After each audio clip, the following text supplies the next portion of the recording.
ဦးဇင်းသိကျင်တ်ခဲ့တာအမေကိုကြည့်ပြီးပြုံးနေတယ်ယူလိုက်ပါအမေမသမအာဇီဝနဲ့ဘာတစ်ခုမှမလုပ်ဘူးဒီနေ့ကစပြီးအမေယုံလိုက်သေတဲ့အထိ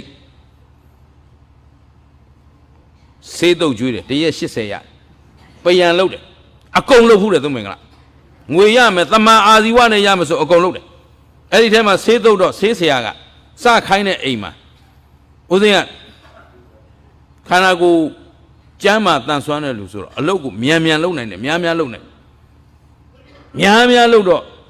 နောက်ကဆေးဆရာဟဲ့အောင်ဖြည်းဖြည်းတုပ်တယ်ဘာဖြစ်လို့ဒါနေစားတယ်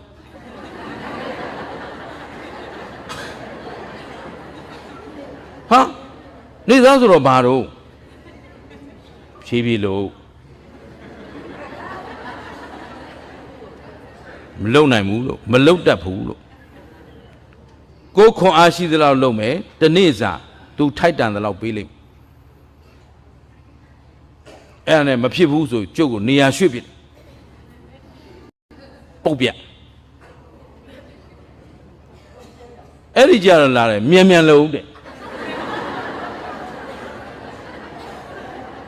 ကြီးချွတ်နေတယ်မပြောင်းသေးဘူး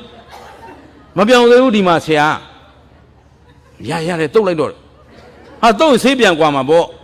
ရေနံကြီးတွေတုတ်ရေနံကြီးတွေချစ်ရတာအောက်ကရေနံကြီးတွေချစ်ပြီးတော့မှပတ်တိဖာဆေးတုတ်တော့ရေနံကြီးတွေမှန်နဲ့ချစ်ထုတ်မပြောင်းသေးဘူးတုတ်တော့တဲ့မတုတ်ဘူးလို့တော့ပါလားပုတ်ပြန်မို့လို့လဲပုံမလုံနိုင်ဘူးနော်အလွဲသုံးစားမလုံနိုင်ဘူးနေစားမို့လို့လဲရှော့မလုံနိုင်ဘူးကိုတရက်စာလုံနိုင်တဲ့ခွန်အားတိုင်းလုပ်ပေးမယ်အကောင်းဆုံးဖြစ်အောင်လုပ်ပေးမယ်ပတ်စံညာမယူရှင်းလားရှင်းပါဗျာသိက္ခာနဲ့ဘဝကိုတိဆောက်လို့ဒီပလင်ပေါ်ဒီနေ့ခင်ဗျားတို့ရှေ့မှာကျုပ်မထိုင်နေတာနားလည်မလားနားလည်ပါဗျာသဘောပေါက်ဘူးလား